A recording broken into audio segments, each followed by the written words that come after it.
All right. Good afternoon, everybody. I hope you all had a good lunch. Welcome to this session. My name is Kapil Arora. I'm a solution architect at NetApp.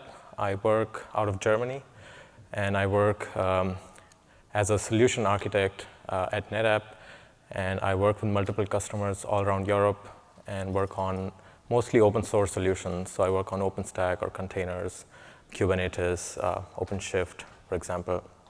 And I'm working often with customers. Today's session is about OpenStack Manila, and this is a file share services project in OpenStack. Just a show of hands, how many of you have already a good familiarity with Manila or have played with it? Okay, so not too many people. So we have a lot of people who do not know much about it. So I think this is a very good session for people who are new to it, because we'll talk about general overview, we'll see some demos, and let's get started with the agenda.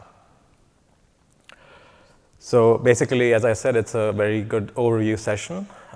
So you will get an idea about what Manila is, what can you do with it, what are the features, what are the kind of use cases for it, and then we will end with the demo and see how it actually looks like, and we'll play around with it a little bit. All right, so what is Manila?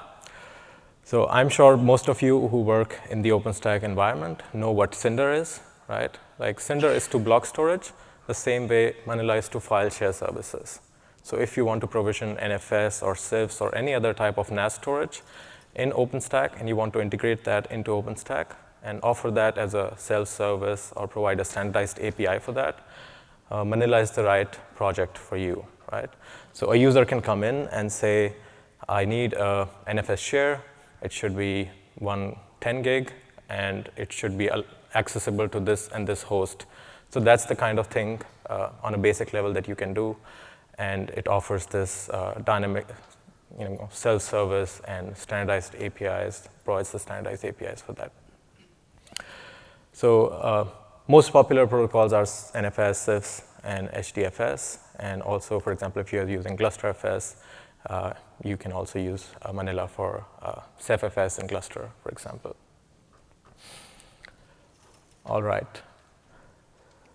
So moving on, as I already mentioned a couple of times, self-service. So basically, I've been working in the field for quite a few years, and I see a lot of customers who have manual provisioning of shares. So somebody who needs a share will actually raise a ticket or will call one of their storage guys and say, I need a share, and I need it accessible on this particular network, and please can you provision it for me? And that takes quite a lot of time. And I've seen actually many customers maintaining Excel sheets of shares in their environment, which can be cumbersome and time-consuming.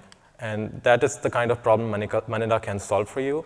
It can offer this self-service kind of way of provisioning shares. So a user can come in and use the CLI or the GUI to provision shares, or you can also add Manila to automation, right? So you can use Manila APIs and do automated provisioning of, say, if you're using it for databases or some other, whatever use cases you have, you can actually use the APIs to automate your workflows.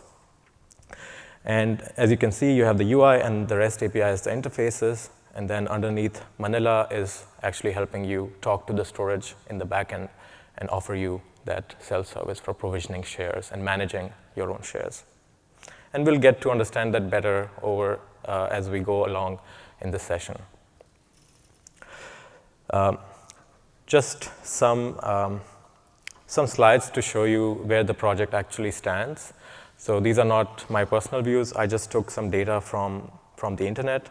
So if you look at the Stackalytics website, you can see that the project started around 2000, I think 15 or 16, I guess. I'm not sure, but you can see it has been in development from quite a few years. And you can also see the contributors. So NetApp is actually the founder of Manila project in OpenStack environment. And we, along with all these vendors and companies, together work on this project and do a lot of development work. And we also commissioned Mirantis, for example, initially to do a lot of development work for us because we didn't have that many resources. And that's why you can see that the activity generally. And it was important for NetApp because we have really good NAS solutions, and we wanted to offer those solutions in OpenStack environments to our customers. So we had a lot of motivation, and that's why NetApp invested a lot of money and resources in the development of this project in OpenStack. This is a snippet from the 2017 April OpenStack Foundation survey, just to get an idea of what is in deployment. So you can see there are lots of deployments of the CFFS driver in Manila and NetApp driver, and people are also using it for the generic, just using the host-based storage or Gluster and the like. So that's from the survey. You can have a look. There are more details as well about. But this was an interesting kind of detail, so I thought I would share it with you guys.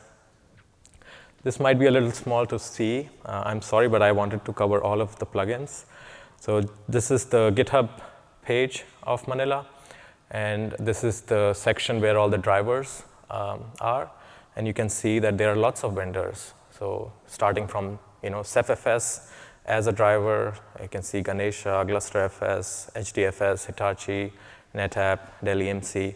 So everybody is actually contributing, and there's a huge community which is actually working on creating different drivers for all their integrations, right? So it's a active community, lots of vendors, lots of plugins, and to provide you share file services in the OpenStack cloud.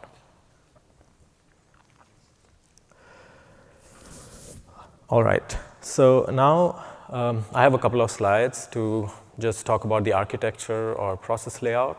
So if you are familiar with Cinder, this is very, very similar to how Cinder is, right? You have the interface as the API endpoint. So you have the Manila API process, which is actually taking all the requests from the user, just like you have the Cinder API. And then you have the share services. So for every backend or configuration that you create, there will be a new process for that called Manila Share, and where the driver will actually run and will provide the implementation of the storage system in the backend. And then you have the scheduler, which will actually make the decisions. So for example, if some user comes in and says he wants a share of this size, then the scheduler will decide which backend is actually chosen, depending on how it is configured, right? So similarly, as in the case of Cinder. And then, of course, we have the messaging queue, a RabbitMQ in most cases, and then a SQL database, MySQL most of the time, or MariaDB. Right? So very similar to Cinder, and this is how Manila will run in your environment. Another more overview kind of slide, as in how does it look when you actually deploy Manila. So all the red lines that you see are where the control is moving, where the APIs are moving around. And all the blue lines are where the data is actually kind of being accessed. So you can see Manila is running mostly in the control plane, and it is not interfering with the data plane at all here, right? So you come in with the Horizon UI, or you come in with the REST API, and then you talk to Manila with the standardized API. And then Manila internally then talks to the driver, and APIs are sent to the storage system to actually provision the shares, manage the shares. And also Manila will talk to Neutron and take care of the networking part. So this is also something different in case of Manila, that you can have networking involved. In case of Cinder, you would have block storage, which will be directly part of your hypervisor, and the VMs or the hosts are not really getting direct access to them. But in case of Manila, there is a chance, or there's a possibility, for example, in case of NetApp, that you will directly, the host or the container or the VM will directly talk to the storage system through the networking. So there's more networking component involved in Manila compared to Cinder. So some brief concepts. So I mentioned share many times, right? So what is basically a share? That's the most basic concept when we talk about Manila.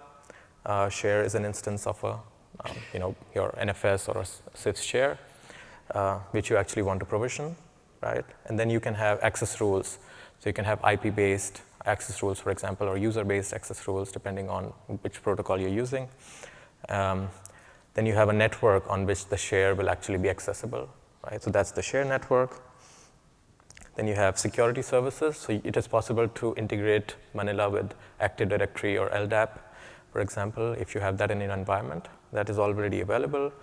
Then you can take snapshots of your shares. You can also create new shares from a snapshot if the driver kind of supports that. So these are kind of basic terms that you will hear. And what is a backend? So for example, NetApp is a backend, or CephFS is a backend, or GlusterFS is a backend. So that's kind of how you understand a backend is.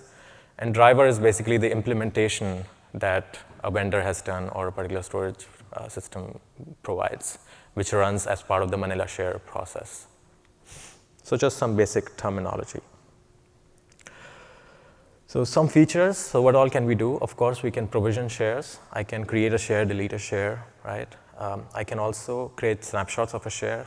I can create a share from a snapshot. I can migrate a share. I can bring an existing share into Manila's management. So say, for example, you already have shares which are getting used, and you want to move that workload within OpenStack. So there's an API that Manila provides. Once you add that backend, we will actually see that in the demo. Once you add that backend, you are able to actually provide an API with which you can bring it into Manila's management, and then you can start managing that share. Then you can also do replication. So for example, NetApp has implemented replication, and it depends on the driver as well. And we will also see replication as part of the demo, how on a higher level, how it functions, what kind of replication can you provide. And then you have the security service like LDAP or Active Directory that you can integrate with. So just very, very high level, what all is possible. Some more advanced kind of options. So if you're worried about multi-tenancy and you want to provide a different share server for every tenant on a different network, then there are features available for that as well in Manila. It is used, or it can be turned on and off by this option called driver handles share servers, true or false. So in case of NetApp, for example, for every new tenant, we will provision a new storage virtual machine on the NetApp system, and we will set up the networking for that particular tenant so that the shares are available on the tenant network. So that's more advanced options. Most people, when they start, they just use the simple option of just one share server or one networking concept. But for example, SAP has a big implementation of Manila in their cloud, and they use driver handles share servers. So that's what I know about it. They are using that. We recently implemented IPv version 6 support, and there was a session today in the morning. If you're interested in that, then you should watch it on YouTube and see what the developers have newly implemented. And there's another session. There are actually quite a bit of sessions. Like I think there's a CephFS session. There's also one by CERN talking about Manila. But I wanted to point to the Manila update session where you can go and see what's the current status of the project and what's coming up to get more detailed information. All right. So those were the features that I just wanted to touch upon, what all is possible. But I didn't touch on replication yet. So what is replication and why would you need that? So basically, I, as the owner of a share, could actually say, I want this replicated in another availability zone, right? So it could be your DR scenario where you say, I know something bad can happen in this availability zone. In that case, I want to make sure that my share is also replicated on the other side, right? And then you're able to switch to that environment. So in case of a disaster, or in case you want to switch to the other side, you're able to do that as well, right? So that's basically the use case and why you would want to do that. And the whole point is to make that available to the developer, the user or the consumer of Manila or the OpenStack cloud. So I will give you an example of how it would function, for example, with NetApp, and there could be similar implementations for other drivers as well. What we are doing here is actually very vendor-based implementation. So in this case, NetApp has implemented and used the underlying storage features to offer more better replication technology, kind of. So you can see I have availability zone 1, and I have some storage systems here. And then I have another availability zone, and also there I have another storage cluster, so you can say, right? So do I have 2 storage instances? They are completely separate from each other, and they are kind of providing high availability on 2 sides. And then I have already a share available here on this side, on AZ1, and I as a user can say, Manila, I want to replicate this share into AZ2. And Manila will then take care through the API and actually provision a share on the other side. And then our driver will actually use the underlying storage technology and replicate the share using storage replication, right? And in this case, it is called SnapMirror at NetApp. So this is the implementation that we have, and you can set up how frequently you want the replication to happen, and it will always send the delta over. And this is very, very efficient replication technology because it's implemented on the storage level. So that's just an example how it functions. We will also see that in the demo. All right, so let's just revise what we already talked about. We just looked at Manila on a very high level, and saw what we can do with Manila. Then we looked at the architecture or how the processes are laid out. We also looked at all the features, like what all is possible, what kind of things can I do once I have Manila in my environment. Now, why would you want to use Manila, right? Of course, it's very, very simple that if I want to provide NFS, sieves, or any other protocol of shared file services, many times people say, okay, for me, object and block is enough, right?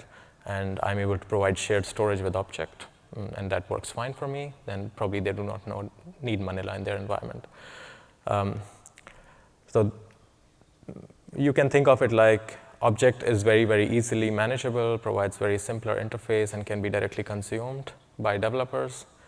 And block storage is not directly consumed by developers, and NFS or NAS stays somewhere in between. It's easily manageable, kind of, but it's also not as complicated as block and more.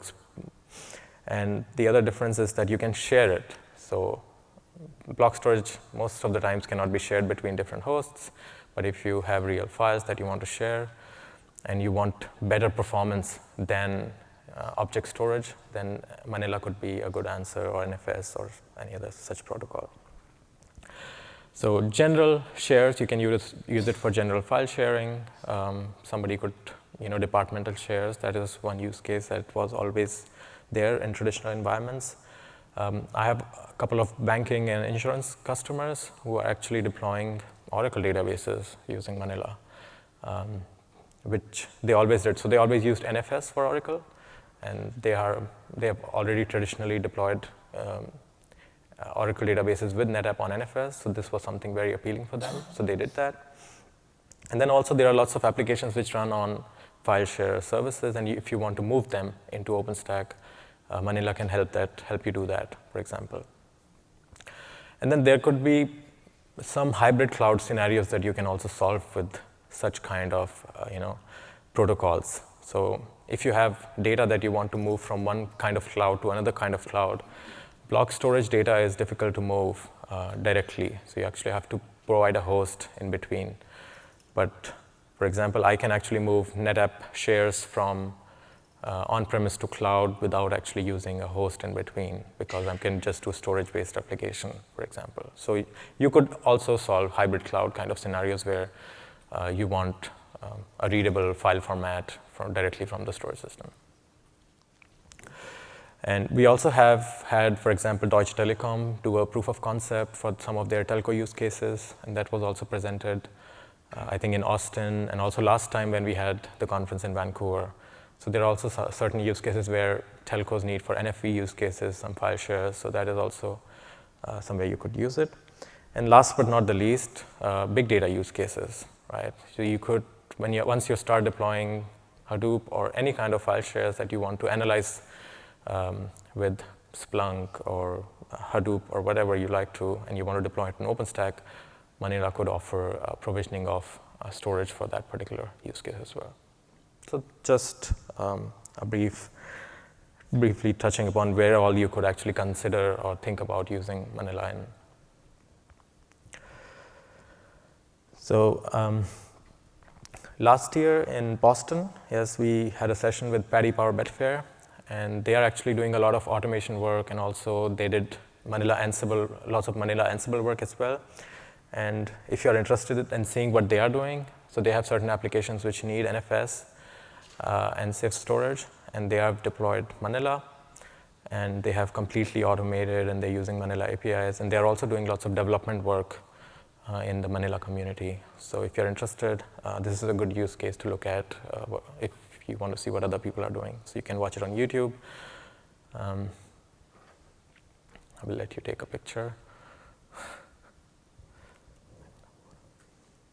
All right, so another use case closer to me, as I've been in the past working on SAP systems and also SAP HANA. I did some NetApp integration work with SAP HANA. So SAP systems, if you are from that environment, at least need one share to share their data. So it's called the SAP MNT directory. Even if you're not using for log and data, you would need some kind of file shares running SAP systems. So if you want to run SAP systems in OpenStack, which, for example, SAP themselves do, you will need Manila implementation. Otherwise, you'll have to do it outside of the scope of OpenStack. So that's why so much interest from SAP side to work on Manila and offer that within their OpenStack clouds. And traditionally, we have seen that we have lots of customers ourselves which will use file shares like NFS for data and log directories as well, and which is a very good solution and proven solution with NetApp, for example. So that is one use case that we have worked together with SAP to offer SAP HANA systems on top of OpenStack using NetApp as the backend and offer data shared and log directories for the database. And then you can leverage qualities from NFS, like you can provide good DR functionalities, you can provide snapshots and the likes, better scalability and ease of use. So for this, SAP actually did a lot of work in the community, and they worked on something called hierarchical port binding to provide VXLAN to VLAN translations, because they have a hugely multi-tenant environment. And this is now running in production. And they also showcased that in one of the sessions at the Barcelona Summit. So if you're interested, you can look for this session where they talk about their use case and how they actually run Manila with SAP and HANA databases, which is very, very interesting. And then if you see the kind of work they have done. So you can always do the translation because, but the effort that they did was to make everything automated from networking point of view and multi-tenancy point of view in these environments. All right, now I think that's all I had before the demo. Before I go into the demo, I just want to summarize what we are going to do in the demo and what I'm going to show you. So demo is very basic and shows all the basic features of Manila. So we will start with a share which is not in Manila, and we will start with the Manila Manage API. We will use mostly the GUI so that it's easily followable. We will do Manila Manage. Then we will use Manila Extend. So we'll extend the share, make it bigger, and the user can himself do it. Then we will take a snapshot. We will create a share from a snapshot, for example. And then we will also show replications. So that's kind of the order in which we will go and look at all the features. All right, so let's get started.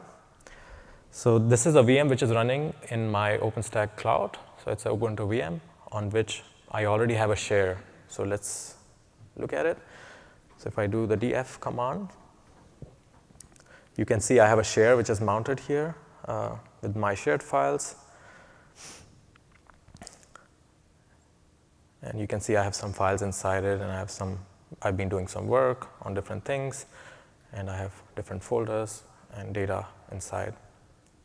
I know it's not that full, but I just created it for the demo. And now I'm going to actually unmount it because I want to change how I use it. I want to provide it under Manila, so I need to unmount it.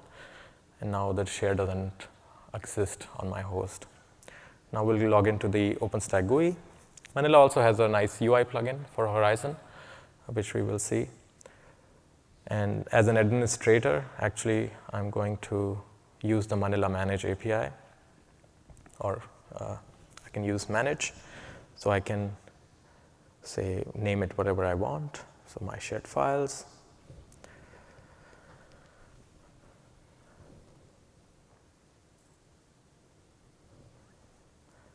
So now I need to provide a host. So before I actually started doing this demo, I had already set up the Manila backends and configured everything so that Manila is already available, and the NetApp backend is configured. So you can see this is the pool list. So I have two pools. One is the primary pool and one is a DR pool. And my share actually sits on the primary pool. So I'm going to provide that in the host of shares. So the host on which the share is actually present. And then I have to provide the export path to that share, to Manila. And we're going to do that. So basically, those are the two most important things I need to provide. And then say this is the NetApp backend. And now this share is actually visible in Manila. It's imported in the Manila database, and it's available for me to actually manage, so to say. So now we will go back to the project, and where I can see my share. So you can see the share. It's 1 gig. It's NFS. And when we go inside, we can see that the export path has actually changed. So that is something Manila will do. And I do not have any access rules on it. So right now, nobody will be able to mount it. So I need to add a new access rule. So I'm going to say I want to provide the whole subnet that I have access to this share, for example. And then you can see that I have access rules and the export path of the share. Now I can go ahead and start using the share, and we will mount it once again.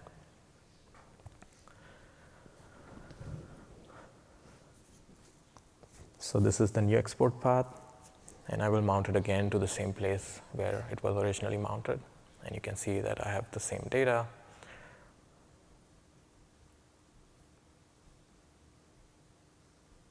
Right, so it's the same share. So now you can see that the size of this share is 1 gig, right? And now I feel like this is not enough. So I can do it on my own. I can just log into the GUI and just say, okay, it's 1 gig. Maybe I need 2 gig. And I can just say extend share. You can also do shrink, which is supported by the NetApp driver, for example. But it's not implemented in the GUI. That's what I thought. Oh, that's what I saw. But you can do shrink as well. So now you can see that the size has increased non-disruptively. It's available already for the user to use. So we already saw extend and manage. Now let's create a snapshot. So that is also very easy. You just say create a snapshot and provide a name. So in case of NetApp, this is the NetApp snapshot. So it doesn't take any space or time. Even if the share is 1 terabyte big, it's instantaneous. So it's good for, for us, we have implemented that, and that can be leveraged directly from Manila APIs that you can create snapshots. So now you can see I have the snapshots, which is also 2 gig, and it's available. Now we can use that snapshot and create a new share. So snapshot is read-only. You cannot really mount it and write data to it. But if you create a share out of it, you can make it writable. So that's what we're going to do. For us, it's kind of a clone. So I'm going to say create a clone from this particular snapshot. So you can see there's an option. The source of the I can choose a source, and that is a snapshot. And I can create a new share using a snapshot, basically. So now I have two shares which have the same data, and I can, for example, run a test job on this if I have some testing to do, and I do not want to touch my original data. So I could just create a snapshot, create a new share out of it, and then run my tests, for example. So now you can see this new share didn't have access rules, so it is not accessible directly. So I have to create access rules for it so that it can be used.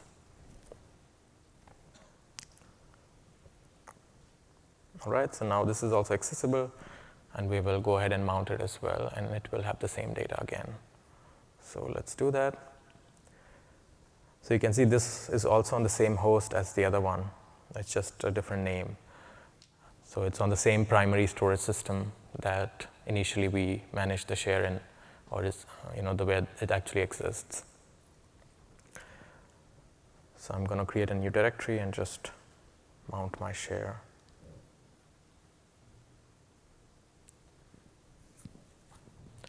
Yeah, I type a little slow, especially when I'm creating videos. So copy your files. And then if we go inside it, you will see that the files are there. So I have two shares with the same data, and there could be multiple use cases for this particular thing. All right, so I just want to quickly pause the video here where I show the share types. Oops, sorry, what did I do?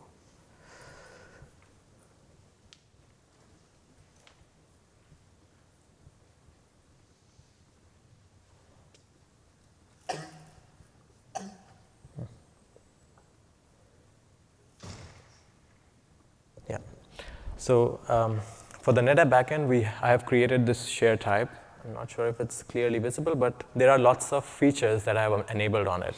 So not all drivers support all these features that I'm showing you, but when I created the type NetApp, I said you can create snapshots, you can revert snapshots, you can also create share from a snapshot. So just because it works on one backend, because every backend is different, provides different features, but you need to know what features that provides. And an important feature here is replication type. So in this particular backend, I'm also providing replication type equal to DR, which means that this particular backend can provide you with replication, which is of the type DR. So now that's what we are going to kind of see. That's where we are going into the demo. So you can see replication type DR is enabled on this particular backend. And we already saw the pool list. You can see there are two different pools, primary and DR. Now we will see the service list. And here you can see there are two Manila share services running. So, and they are both having different Manila configurations, and they are in different availability zones as well. So one is Nova and one is Nova 2. And one NetApp system is primary system and one NetApp system is DR. Right? So the whole point is that I'm able to replicate from one availability zone to the other availability zone. All right, so let's actually see how we do the replication. It's very easy. There's a menu option here called Manage Replicas.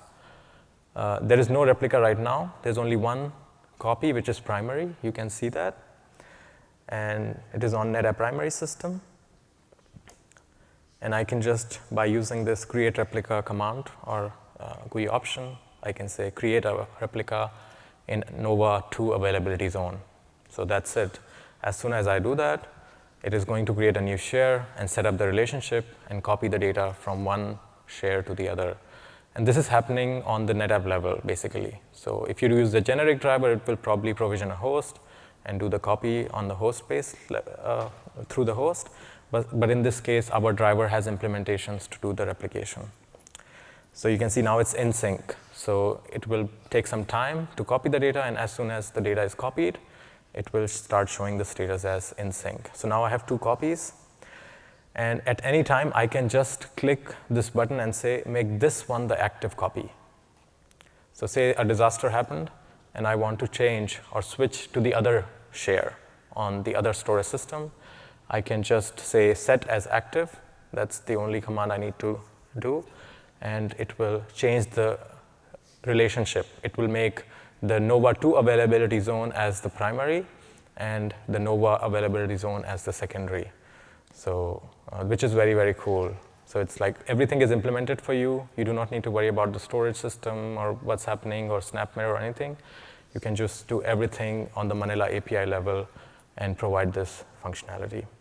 Now we have actually made Nova 2 availability zone the primary, and you can see that the IP has changed. So it's now 22, it ends in 22, so it's a different share present on a different storage system somewhere else. And this was 21, so it's the same share, but available in a different availability zone, different storage system. All right, so let's mount that and see if we have the data. So saying files from dr copy, and we are just going to mount it. And you can, by another click of button, you can actually change the relationship again. But it is not non-disruptive because you have a new export location. So you will have to unmount and mount. So in this case, I have both of them mounted, but one will be read-only because the dr copy is always read-only, and the primary is read-write.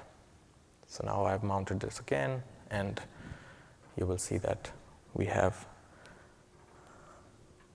this mounted as well.